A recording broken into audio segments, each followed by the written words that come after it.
सहनाववतु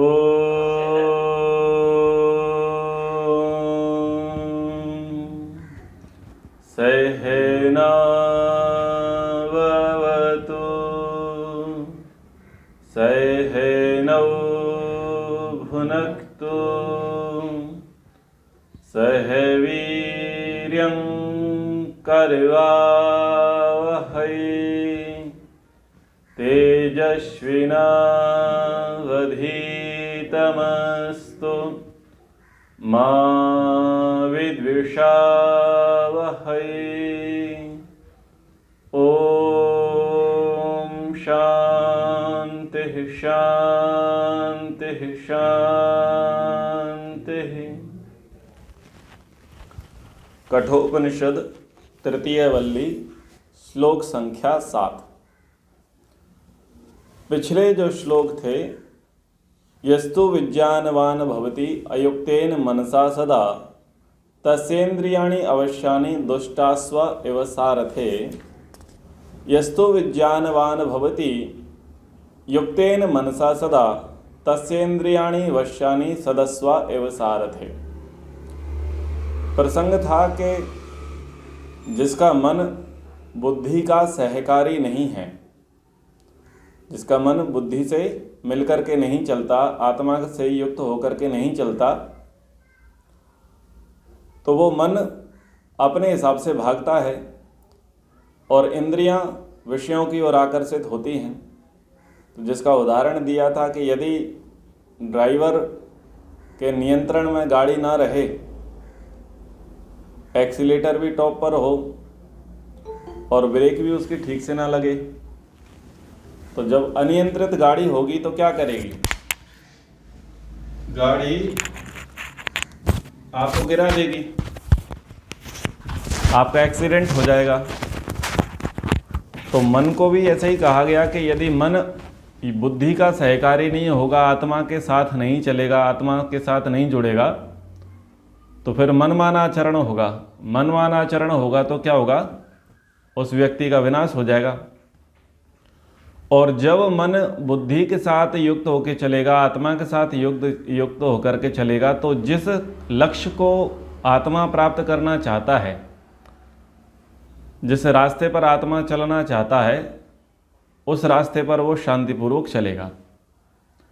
तो पिछले प्रसंगों में मन का आत्मा से युक्त होना बताया गया था। आज के श्लोक को पढ़ते हैं। यस्तु अविज्ञानवान भवति अमनस्कः सदा अशुचिः न स तद पदम आपनोति संसारम च अधिगच्छति। तो पहले मन को आत्मा के साथ जोड़ने के लिए बात कही गई थी, और अब मन का बुद्धि के साथ प्रसंग बता रहे हैं। यदि किसी का मन बुद्धि के अनुकूल नहीं चलता तो क्या होगा? यस्तु अविज्ञानवान भवति, जो मन अविज्ञानवान है, यानी विज्ञान से रहित है, यानी कि बुद्धि से रहित है, और कैसा है? सदा अशुचि, सदैव अशुद्ध रहता है, मलिन रहता है, अपवित्र रहता है, तो वो उस पद को प्राप्त नहीं कर सकता जिस पद को प्राप्त करने के लिए मनुष्य जन्म लेता है। वो क्या करेगा? वो बार बार संसारम अधिगच्छति, बार बार संसार को प्राप्त करता रहेगा।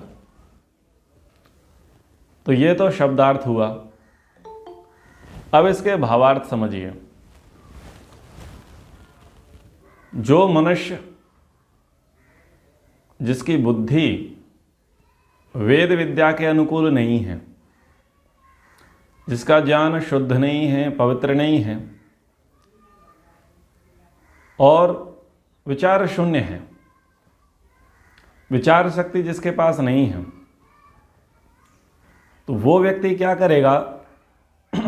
जैसा मन में आता जाएगा वैसा वैसा करता चला जाएगा। बहुत सारे लोग आपको ऐसे मिलेंगे, जब उनसे पूछा जाता है कि तुमने इस काम को करने से पहले सोचा क्यों नहीं, तो वो कहते हैं कि हमारी बुद्धि चली ही नहीं, हमने उस पक्ष पे सोचा ही नहीं। क्यों नहीं सोचा? क्योंकि विज्ञानवान नहीं था मन, मन बुद्धि से युक्त नहीं था। कुछ लोग लोभ के वशीभूत होकर के, काम के वशीभूत होकर के, मोह के वशीभूत होकर के, द्वेष घृणा से युक्त होकर के एक तरफा देखते हैं। उसके क्या रिएक्शन निकलेंगे, क्या दुष्परिणाम निकलेंगे और भविष्य में क्या भुगतना पड़ेगा, वो नहीं सोचते। वो ज़्यादातर क्या सोचते हैं कि वर्तमान में क्या हो सकता है, वर्तमान को देख करके चलते हैं। तो चूंकि वो उस प्रकार का वेग उनके अंदर था, उस वेग को संतुष्ट करने के लिए वो वैसा वैसा काम करने लग जाते हैं। कालांतर में वो माथा पकड़ करके रोते हैं और वो कहते हैं कि भगवान इतनी बुद्धि मुझे पहले क्यों नहीं आई, अथवा मुझे किसी ने पहले क्यों नहीं समझाया। वो इस बात के लिए पछताता भी है, रोता भी है। तो ये हो क्यों जाता है? अविज्ञानवान होने से। बुद्धि तो है लेकिन पवित्र बुद्धि नहीं है, शुद्ध बुद्धि नहीं है, विचार शुद्ध नहीं है, कर्म शुद्ध नहीं है। व्यक्ति ये देखता है कि मेरा वर्तमान कैसे सिद्ध हो सकता है, यानी जैसे बोलते हैं ना, अपना उल्लू सीधा करना। तो व्यक्ति का फोकस उस पर अधिक रहता है कि ये इनके इन प्रकार मैं अपना काम निकाल लूं। पर उस प्रकार से काम निकालना उसके संस्कारों पर कैसा प्रभाव करेगा, उसके मन पर कैसा प्रभाव करेगा, उसके दूरगामी कितने भयंकर परिणाम होंगे, उस पर उसका विचार नहीं चलता। और जब उसके विचार अच्छे नहीं हैं, बुद्धि अच्छी नहीं है, तो क्या मानो, फिर विचार बुरे होंगे, बुद्धि बुरी होगी। तो असुचि, जो शुद्ध कर्म नहीं है उन कर्म में रुचि ना लेकर के जो अशुद्ध कर्म में है उनमें रुचि लेंगे। तो अशुद्ध कर्म क्या है? जो भी धर्म के विपरीत है, पुण्य के विपरीत है,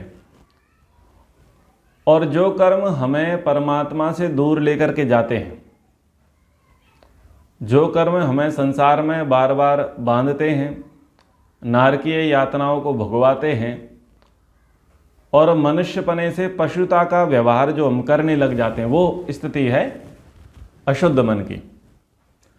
बहुत सारे लोग ऐसे होते हैं कि दिखते तो मनुष्य हैं, क्योंकि शरीर किसका मिला है? मनुष्य का मिला है, लेकिन उनके आचरण से लगता नहीं है कि वो मनुष्य हैं।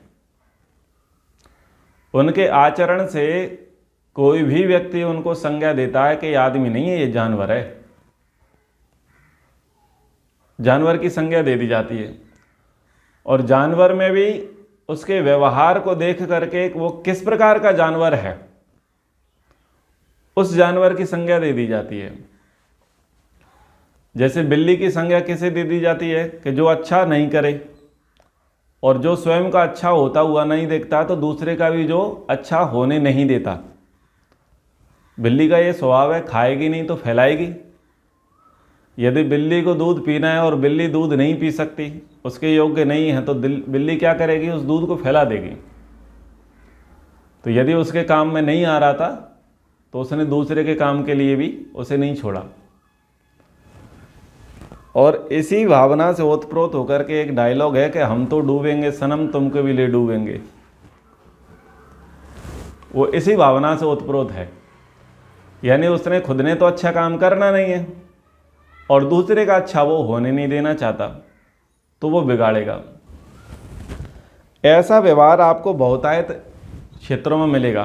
किसी के यहाँ बढ़िया शुभ प्रसंग चल रहा है और व्यक्ति का शुभ प्रसंग करने का सामर्थ्य नहीं है, तो वो दूसरे के शुभ प्रसंग को देख करके चिढ़ता है, तो उस शुभ को अशुभ बनाने में वो अधिक रुचि रखता है। जैसे मान लीजिए कहीं पर भंडारा चल रहा था, उसकी स्वयं की सामर्थ्य नहीं थी भोजन कराने की लोगों को, लेकिन दूसरे भोजन करा रहे थे, उसको इस बात से चिढ़ थी, तो उसने सोडा डाल दिया, उसमें पानी में सोडा डाल दिया। तो उस भोजन को खा करके लोगों का क्या होगा? लूज मोशन होगा, पेट खराब होगा। तो ये व्यवहार किसका हुआ? बिल्ली का। आ गया समझ में? खाएगा नहीं तो फैलाएगा।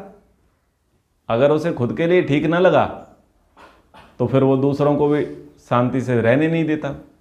तो जब व्यक्ति ऐसा व्यवहार करता है तो बोलते हैं ना कि ये आदमी नहीं, ये जानवर है।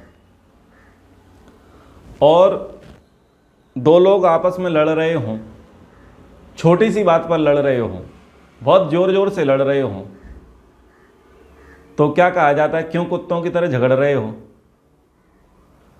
कुत्तों की तरह क्यों झगड़ रहे हो? कुत्ते क्यों? कुत्ते छोटी सी बात पर झगड़ते हैं। मेरे मोहल्ले में क्यों आया,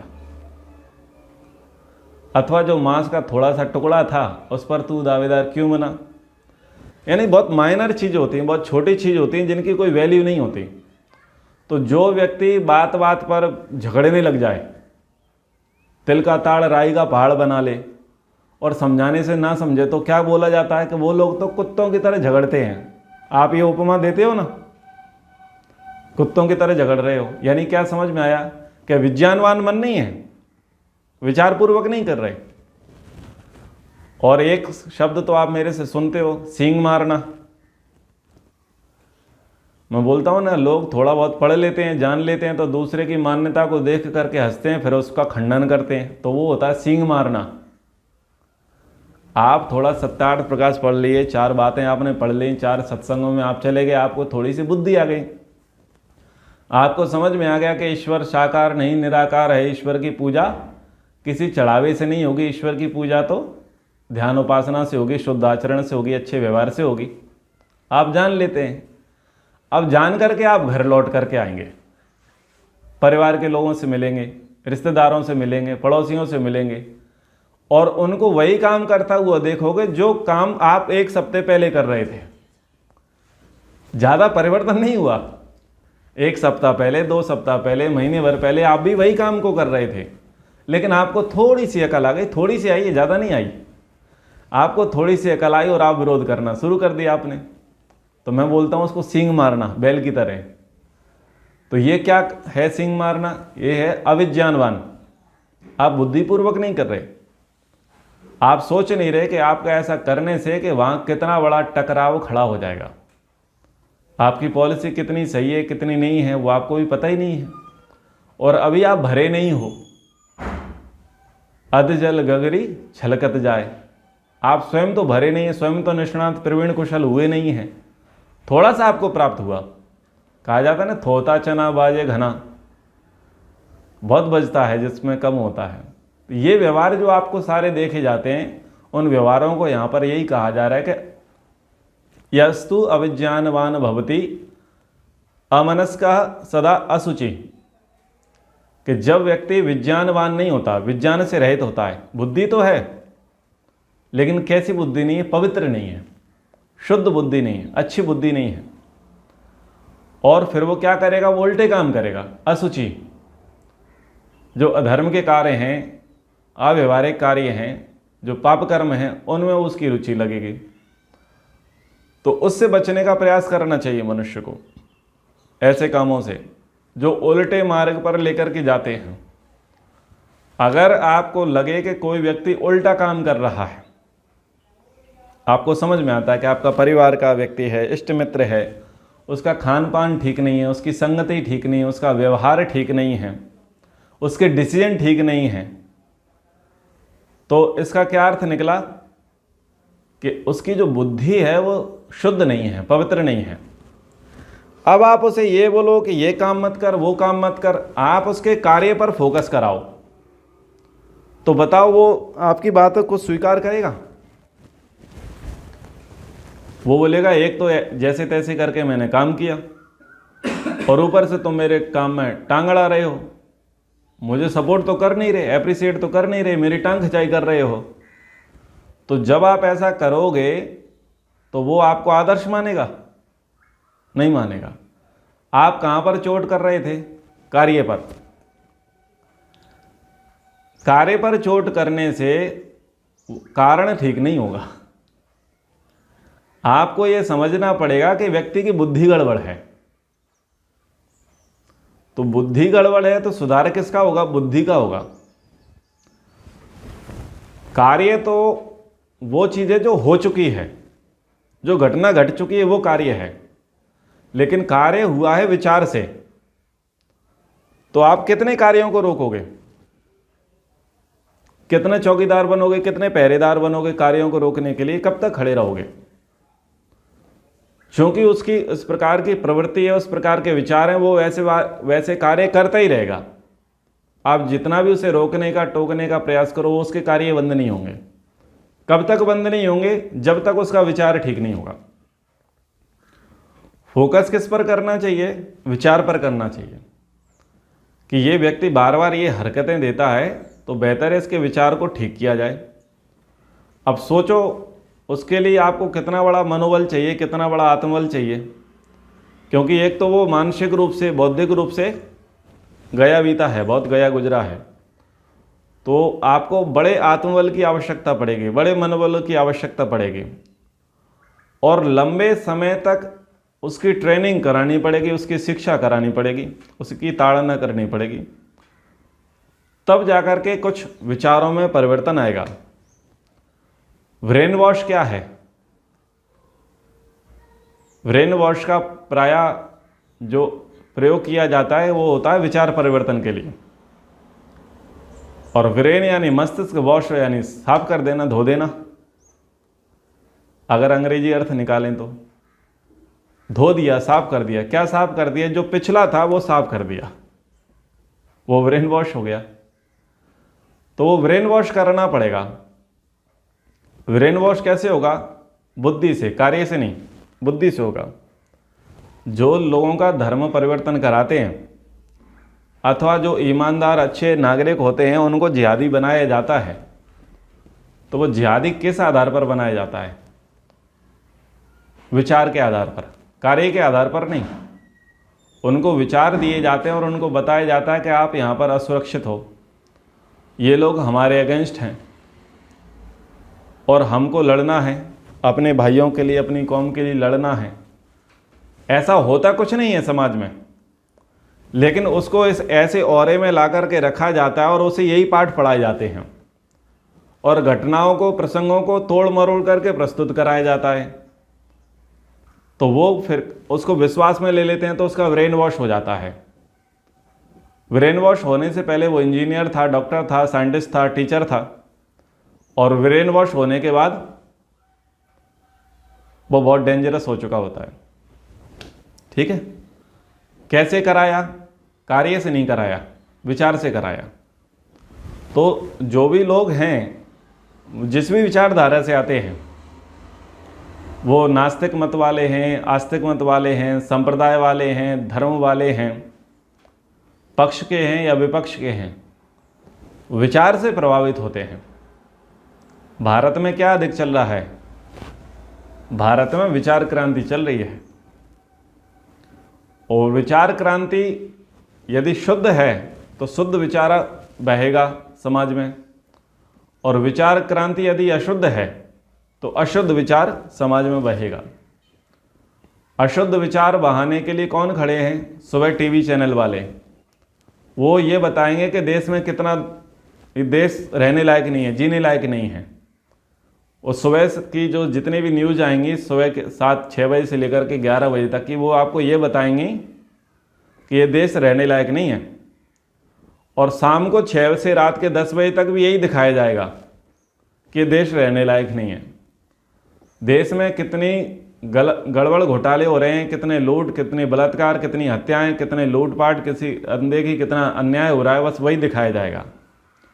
वो देख देख करके व्यक्ति क्या सोचता है? इति सिद्धम, यही सही है, यही सही है, कुछ होने वाला नहीं है। तो फिर व्यक्ति डरता है, सहमा रहता है और आवाज़ नहीं उठाता, क्योंकि वो देखता है कि करने से तो कुछ होगा नहीं, इसलिए अपना रास्ता देखते चलो। तो व्यक्ति के अंदर क्रांति नहीं जागती, व्यक्ति के अंदर देश सेवा नहीं जागती, व्यक्ति के अंदर समर्पण नहीं जागता, क्योंकि वो ऐसे विचार दिए जा रहे हैं उसे। और यदि ये विचार दिए जाएं कि आप अपने दिन की शुरुआत बहुत अच्छे से करो, कुछ पॉजिटिव वर्क करो, कुछ धर्म सेवा का काम करो, कुछ समाज सेवा का काम करो, कुछ राष्ट्र सेवा का काम करो, ऐसी प्रेरणाएं दी जाएं, और आज के हीरो किसी अच्छे व्यक्ति का चरित्र चित्रण कराया जाए तो लोग उनसे इंस्पायर हों, प्रेरणा लेवें, और घर से निकलते समय जब घर पर लौट के आए तो वो भी कोई ना कोई अच्छा काम करेंगे। पर वैसा विचार दिया नहीं जा रहा। तो सारी स्थिति कहाँ से सिद्ध हुई? बुद्धि से। यदि मनुष्य की बुद्धि अशुद्ध होगी, अपवित्र होगी, तो वो गलत कार्यों में लगता चला जाएगा। और कठ ऋषि कह रहे हैं कि वो बार बार संसारम अधिगच्छति, वो बार बार संसार को प्राप्त करेगा, यानी वो जन्म मरण के चक्कर में फंसता रहेगा जब तक उसकी बुद्धि शुद्ध नहीं होगी। तो ये कहा, यस्तु अविज्ञानवान भवति अमनस्कः सदा असचुई न सा तत्पदम आपनोति संसारम च अधिगच्छति। आ गया समझ में? अब दूसरा श्लोक, यस्तु विज्ञानवान भवति समनस्कः सदा शुचिः सा तु तत्पदम आपनोति यस्मात् भूयो न जायते। ये दूसरा पद है, यानी जिसका मन विज्ञानवान है। देखो, एक शब्द है ज्ञान और एक शब्द है विज्ञान। तो ज्ञान के आगे भी उपसर्ग लगा है, तो ज्ञान हो गया सामान्य ज्ञान, जान लिया, और विज्ञान हुआ विशिष्ट ज्ञान। तो विशिष्ट ज्ञान कैसा हुआ? प्रयोगात्मक, क्रियात्मक, जिसको क्रिया में लिया, जिसका प्रयोग किया, जिसको व्यवहार में जाना, जिसको अनुभव से जाना, वो है विज्ञान। ठीक है? पानी का फॉर्मूला पढ़ लिया, H2O, हाइड्रोजन प्लस ऑक्सीजन बराबर पानी, ये पढ़ लिया, ये है ज्ञान। लेकिन लेबोरेटरी में जाकर के वो टेस्ट कर लिया, देख लिया, समझ लिया, वो क्या है? विज्ञान। किसी भी वस्तु के क्रमबद्ध अध्ययन को विज्ञान कहते हैं। ये हमने क्या पढ़ लिया? परिभाषा पढ़ ली विज्ञान की। ये परिभाषा पढ़ लेना है ज्ञान। परिभाषा क्या थी? किसी भी वस्तु के क्रमबद्ध अध्ययन को विज्ञान कहते हैं। तो इस परिभाषा को हमने पढ़ लिया, लेकिन इस परिभाषा को हम कैसे समझेंगे? तो पहले होगा ज्ञान, फिर होगा कर्म, फिर होगा उपासना। पहले ज्ञान, फिर कर्म, फिर उपासना। इन तीनों को जोड़ेंगे तो क्या बनेगा? विज्ञान बनेगा। जैसे आपने देखा कि भूख लगी है, तो आपने देखा कि शरीर में कुछ कमजोरी आ रही है, ऊर्जा की कुछ कमी पड़ रही है, तत्वों की कुछ कमी पड़ रही है, तो आपको कुछ अनुभव हुआ कि इस पेट में या शरीर में कुछ जाना है, या आपने कुछ अनुभव किया, इच्छा की कि चलो इसकी कुछ पूर्ति करी जाए। तो उसके लिए आपने ज्ञान प्राप्त किया कि ऐसा क्यों होता है, शरीर में वीकनेस क्यों आती है, कमजोरी क्यों आती है, और शरीर को ऊर्जा कैसे मिलेगी। आपने ज्ञान प्राप्त किया। ज्ञान प्राप्त किया तो पता चला कि आपको कुछ खाना पड़ेगा और आपको कुछ पीना पड़ेगा। ये ज्ञान प्राप्त हुआ। तो अब आपने उस ज्ञान के अनुसार कर्म किया कि क्या खाएं। एलर्जी हो रही है, डिहाइड्रेशन हो रही है, सिर दर्द हो रहा है, पेट गैस हो रही है, भूख लग रही है, जो भी है, तो आपने उसके अकॉर्डिंग कर्म किया। कर्म करके क्या पाया? आपने देखा कि पानी में, पेट में पानी की कमी है, पेट में गर्मी हो रही, तो आपने नारियल पानी पी लिया, शरबत पी लिया, आपने छाछ पी ली, आपने खाना खा लिया, आपने फल ले लिए। तो वो ज्ञान के बाद आपने कर्म किया। कर्म किया तो वो जो वस्तु आई, यानी जो भी भोज्य सामग्री आपके सामने आई, उसकी आपने उपासना की। आप उसके समीप आए, आपने उसको ग्रहण किया। ग्रहण करके क्या हुआ कि आपको तृप्ति मिल गई। जो आपकी वीकनेस थी वो वीकनेस समाप्त हो गई। जो आपको कमजोरी आ रही थी, जो आपको भूख लग रही थी, जो आपका शरीर गिर रहा था, वो आपका ठीक हो गया। तो तीनों चीजें हो गई, ज्ञान, कर्म और उपासना। और अब चौथी चीज क्या है? विज्ञान। और विज्ञान की क्या परिभाषा पड़ी थी कि किसी भी वस्तु के क्रमबद्ध अध्ययन को विज्ञान कहते हैं। तो हमने क्रमबद्ध अध्ययन कर लिया। शरीर कमजोर है, शरीर को ऊर्जा देनी है, तो वो ज्ञान था। उस ज्ञान के अनुसार हमने कर्म किया, और हम जिस चीज़ से शरीर को ऊर्जा मिलेगी उस वस्तु को लेकर के आए और उसका भक्षण किया। उसका भक्षण करना, उसे आत्मसात करना हमारी उपासना हो गई। और इतनी पूरी क्रिया क्या निकल करके आई? विज्ञान आ गया। तो यहां पर कहा गया कि जब किसी का मन विज्ञानवान होगा, यानी जिसको बोला जाता है ना बुद्धिजीवी है, अनुभवी है, सयाना है, किसको बोला जाता है? विज्ञानवान को। विज्ञानवान को ये शब्द बोले जाते हैं कि ये अनुभवी है, सयाना है, बुद्धिजीवी है, बुजुर्ग है, उसी को बोला जाता है। तो जिसका मन विज्ञानवान है, यानी मन जो है विचारपूर्वक कार्य करता है, बिना विचारे नहीं करता, उसके परिणाम को, प्रभाव को जान करके काम करता है, तो क्या होगा? वो सदा शुचि रहेगा, शुद्ध रहेगा, पवित्र रहेगा। आपसे किसी ने कहा कि पानी पी लो, आप बोलो क्यों पिए? आपसे कोई भी व्यक्ति कोई कर्म करने के लिए कहे तो आप क्यों करना सीखो। क्यों करना? धर्म है। और उस धर्म का उपदेश किसने किया? महर्षि मनु जी ने। यस तर्केण अनुसंधत्ते सा धर्म वेद न इतरा। यदि धर्म को जानना है तो तर्क करना पड़ेगा। तो किसी ने कहा कि पानी पियो, तो आप बोलो क्यों पियो। ठीक है? क्यों? उसके लाभ और हानि तभी समझ में आएंगे जब आप क्यों करोगे। पानी पीने से क्या लाभ है और पानी पीने से क्या हानि है? क्या पानी पीने से लाभ होगा या पानी पीने से हानि होगी? क्या पानी नहीं पिएंगे तो लाभ होगा या पानी नहीं पिएंगे तो हानि होगी? यानी क्यों करना आना चाहिए। ठीक है? फिर उसके परिणाम और प्रभाव पर विचार करना चाहिए कि यदि पिएंगे तो क्या परिणाम निकलेंगे, क्या प्रभाव निकलेंगे, और नहीं पिएंगे तो क्या परिणाम निकलेंगे, क्या प्रभाव निकलेंगे। तो जब इतना आप खोज लोगे, सोच लोगे, तो आपको क्या कहेंगे? साइंटिस्ट। आपको क्या कहा जाएगा? वैज्ञानिक। हाँ या ना? वैज्ञानिक क्या करता है? वैज्ञानिक आधा पागल इसीलिए तो होता है। अन्य लोग तो अंधविश्वासी जैसे होते हैं, नतमस्तक हो जाते हैं, जैसा कहा और वैसा करने लग जाते हैं। वैज्ञानिक नतमस्तक नहीं होता। वैज्ञानिक क्या करता है कि वो क्यों करता है? खोज करता है, वो टेस्ट करता है कि इससे क्या होगा, क्या नहीं होगा। तो धर्म में भी इसी टेस्ट की बात महर्षि मनु जी ने कही कि यस तर्केण अनुसंधते सा धर्म वेद न इतरा। किसी ने बोला भगवान को पूजो, तो बात आती है क्यों पूजो। ठीक है? भगवान को पूजने से क्या लाभ, और पूजेंगे तो क्या हानि है। नहीं पूजेंगे तो क्या लाभ है, और नहीं पूजेंगे तो क्या हानि है। तो पहले लाभ और हानि ढूंढो, फिर उसके परिणाम, प्रभाव और फल देखो। लाभ का परिणाम प्रभाव देखो और हानि का परिणाम प्रभाव देखो। इतना आपने एनालिसिस कर लिया तो आप कौन है? विज्ञानवान। विज्ञानवान हो गए। तो जो ऐसा विज्ञानवान हो जाएगा उसके कार्य शुचि होंगे या असुचि होंगे? शुचि होंगे, शुद्ध होंगे, पवित्र होंगे। तो कठ कितने बड़े साइंस की बात कर रहे हैं। यमाचार्य से नचिकेता उपदेश कर रहे हैं, तो महर्षि कठ कितने बड़े विज्ञान की बात कर रहे हैं।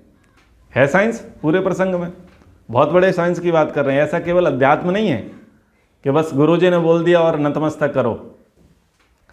तो कठ ऋषि कह रहे हैं कि यस्तु विज्ञानवान भवति समनस्कः सदा शुचि सा तु तद पदम आपनोति। तो वह व्यक्ति उस पद को पा लेता है। किस पद को? यस्मात् भूयो न जायते। जिस पद को प्राप्त करने के बाद उसको पद छोड़ना नहीं पड़ता। ठीक है? किस पद की बात हो रही है? मोक्ष की बात हो रही है। तो जो मनुष्य अपनी बुद्धि और आत्मा के साथ, यानी जो मन है, मन बुद्धि और आत्मा के साथ चलेगा, बुद्धि पवित्र हो, आत्मा के संस्कार पवित्र हो, व्यवहार पवित्र हो, इस प्रकार से जब कार्य किया जाएगा तो वो अपने परम पद को प्राप्त कर लेगा। और जो मन बुद्धि के साथ नहीं चलेगा, आत्मा के साथ नहीं चलेगा, तो वो उस पद को प्राप्त नहीं कर सकता जिस पद के लिए मनुष्य का जन्म होता है। मनुष्य का जन्म किस पद को प्राप्त करने के लिए होता है? मोक्ष पद को। वेद में क्या कहा गया? तद विष्णु परमम पदम सदा पश्यन्ति सूर्यः। और आगे वाले श्लोक में भी उसी तद विष्णु परमम पदम, उसी विष्णु के परम पद की चर्चा आएगी। ठीक है, तो यहां पर कहा यस्माद् भूयो न जायते, तो फिर वो मुक्ति को प्राप्त कर लेता है। और जो सब लोग संसारम अधिगच्छति, बार बार संसार में आते रहते हैं, वो उसका आना जाना रुक जाता है। इस श्लोक से लोगों के अंदर ये एक भ्रांति ऐसी होती है, बहुत सारे लोग मानते भी हैं कि जब मुक्ति होती है, मोक्ष होता है, तो जीवात्मा परमात्मा में जाकर के मिल जाती है। और मुक्ति क्या है? जीवात्मा के अस्तित्व की समाप्ति, ऐसा लोग मान लेते हैं। क्या ऐसा मानना ठीक है? मानना ठीक नहीं है। अच्छा, आपने कह दिया ठीक नहीं है, वो लोग कहते हैं ठीक है। अभी हमने सूत्र यही पढ़ा कि ऐसा मानने में लाभ ढूंढो और ऐसा मानने में हानि भी ढूंढो, ऐसा ना मानने में लाभ ढूंढो और ऐसा ना मानने में हानि ढूंढो। फिर उसके परिणाम और प्रभाव भी देखो, उसके बाद हम निर्णय कर पाएंगे कि जीवात्मा मुक्ति में जाकर के अपने आप को विलीन कर देता है अथवा मुक्ति से लौट करके आता है। उतना तो काम होना चाहिए। आप मुक्ति को अनलिमिटेड सुख मान लेते हैं और आपके जीवन में कुछ लिमिटेड सुख आते हैं या नहीं आते हैं? आते हैं। लिमिटेड सुख आते हैं, तो उन सुखों को भोगने के बाद आपको कैसा लगता है? वो सुख और मिलते रहें, सदा चलते रहें। कुछ लोग शिविरों में आते हैं, 5-6 दिन 7 दिन के शिविर, क्रियात्मक योग के शिविर होते हैं, तो उनसे पूछा जाता है कि बोलो आपको कैसा लगा? बोले स्वामी जी, आचार्य जी, गुरु जी, बड़ा अच्छा लगा। ऐसा लगा कि जैसे हम भगवान के निकट पहुंच रहे हैं, हमें वैराग्य की प्राप्ति हो रही है। तो ठीक है, अपना मोबाइल जमा जो किया हुआ है उसे लेना मत, और वापस जाने का टिकट कैंसिल करा दो और गुरुकुल में रहो। तो जैसे आप लोग हंस रहे हैं, वैसे वो सब लोग हंसते हैं। यानी सबकी भावना क्या है कि जाना तो है, पर यहां अच्छा लग रहा है। आ गया समझ में? तो भगवान के यहाँ सबको अच्छा लगता है। आप लोग मंदिरों में जाते हैं, तीर्थों में जाते हैं, नदियों में जाते हैं, बताओ आपको अच्छा नहीं लगता क्या? लगता है। अच्छा लगता है तो लौट के क्यों आते हो? आते हो किस लिए आते हो? संस्कारों के कारण। आ गया सिद्धांत समझ में? अभी सकाम संस्कार हैं, सकाम कर्म हमारे हैं, संस्कार हैं। मुक्ति तो निष्काम कर्म से मिली थी, सकाम कर्म से मुक्ति थोड़ी ना मिली थी। मुक्ति निष्काम कर्म से मिली थी, और निष्काम कर्म का फल क्या था? मोक्ष, ईश्वर का आनंद। तो वो हमने भोग लिया, पर्याप्त भोग लिया। 36,000 बार सृष्टि बनी और बिगड़ी, तब तक हमने भोग लिया। लेकिन अब पिछला कुछ बाकी भी तो था। पिछला बाकी क्या था? हमारे सब सकाम कर्म थे, हमारे सब संस्कार थे। उसके कारण से हमको दोबारा मनुष्य योनि में आना पड़ेगा। दूसरी बात समझो, यदि ये मान लेवें कि मुक्ति से लौट के नहीं आते, सब लोग परमात्मा में जाकर के मिल जाते हैं, कभी ना कभी ये क्रम समाप्त होगा या नहीं होगा? फिर मान लो 100 वर्ष में 2 जीवात्मा चली गई मुक्ति में। अब 100 वर्ष क्यों बोलें, प्रतिवर्ष जा सकती है। आप क्या वो दिव्य दृष्टि वाले हो जो आपको सब पता है कि भारत में कितने लोग मुक्ति में जाने वाले हैं? आप तो अपना क्षेत्र देख करके आकलन कर पाते हो कि कौन व्यक्ति मुक्ति में जा रहा है, कौन नहीं जा रहा है। तो उसका आकलन करने का सामर्थ्य भी तो हर व्यक्ति में नहीं होता।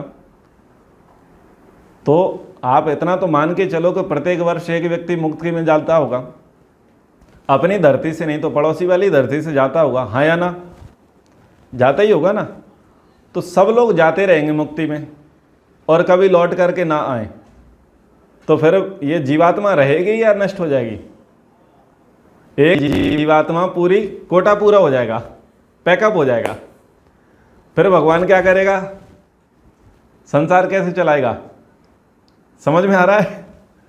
हमने बोला कि आप तो लाभ देखो और हानि देखो, मुक्ति में जाने के लाभ देखो और मुक्ति में ना जाने की हानि देखो। अर्थात मुक्ति में चले गए और कभी लौट करके ना आए उसके लाभ हानि देखो, और मुक्ति में चले गए लौट करके आ गए उसके भी लाभ हानि देखो। बुद्धि को थोड़ा घुमाओ, वर्ल्ड वाइड करो, तो आपको चीज़ें बहुत सारी समझ में आएंगी। और उनको वर्तमान से भी रिलेट करने का प्रयास करो। जितना वर्तमान सुख दुख से रिलेट करोगे आपको चीज़ें उतनी प्रैक्टिकली समझ में आएंगी। लोगों को बातें प्रैक्टिकली इसलिए समझ में नहीं आती कि वो वर्तमान से रिलेट नहीं करते।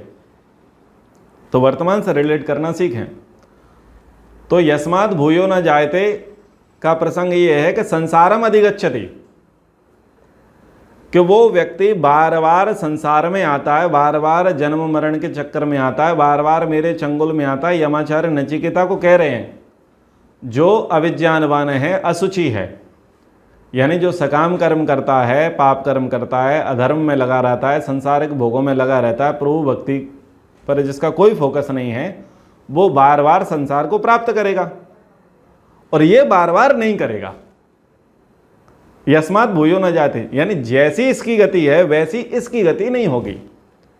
जैसे और वैसे समझो, ये बार बार लेगा लेकिन ये बार बार नहीं लेगा, ये लंबी छुट्टी पर चला जाएगा। ठीक है ना? जो मजदूर होता है वो रोज कुआं खोदता है, रोज पानी पीता है, मतलब उसकी दिहाड़ी चलती है। वो रोज काम धंधे पर निकलेगा, रोज कमाएगा, रोज खर्च करेगा, फिर दूसरे दिन काम धंधे पर निकलेगा, कमाएगा, खर्च करेगा। उसके पास सेविंग नहीं होती, वो उसको डेली डेली यही काम करना है। लेकिन किसान साल में 3 फसल लेता है और 12 महीने बैठ के खाता है।